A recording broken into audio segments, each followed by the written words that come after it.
Кедей отбасында тұратын жас бала мектепке керек кітап дәптерлер алу үшін көшеде жүріп сақ-түйек заттар сататын. Күндердің бірінде еш нәрсе сата алмайды. Оның үстіне әбден шөлдеп, қарны да ашады.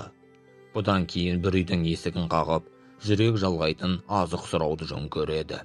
Есікті қақса, есікті жас келіншек ашады.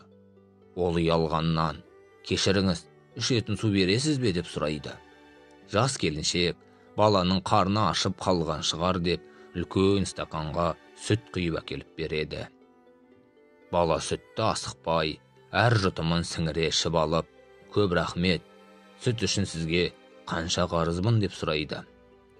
Ешқандай қарыз емессің деп келіншек күлімсіреп, анам көрсеткен жақсылық пен жасаған көмегіңнен ақы талап етпе деп үйреткен болатын дейді. Бала ендеше сізге тағы да үлкен рахмет айтамын деп кетіп қалады. Бала үйден шыққан кезде өзінің тойғанын ғана емес, рухани жағынан әсерленгенін де сезеді. Арадан көп жылдар да өтеді.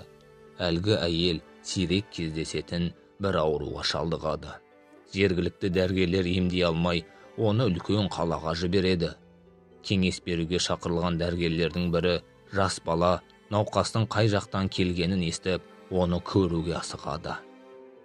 Бір кездері өзіне мейірімділік танытып, сүт берген әйелді көрген бойда бірден танып, оның өмірі үшін қолынан келгенше аянбауға тырысады.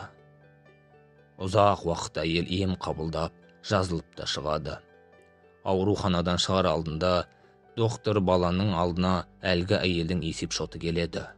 Ол оны тексеріп, үстіне бір нәрселер жазып, хатқа салып, науқасқа беріп жібереді. Әйел есеп-шотты алып, көруге қорқып, дірілдеп тұрады. Себебі оның бағасының қымбат екенін, өмір бойы жұмыс істеу керектігін ойлап тұрады. Не керек? Хаттың ішін ашып көреді. Есеп-шоттың астындағы жазуды көрген бойда ол көзіне еріксіз жас алады.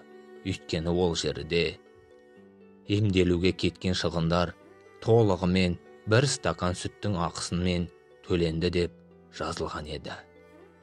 Қандай керемет, Алланың мейірімі шексіз. Біреуге жақсылық жасасаңыз, ол сізге қайтып келері сөзсіз. Баршаларыңызға да Алла разы болсын.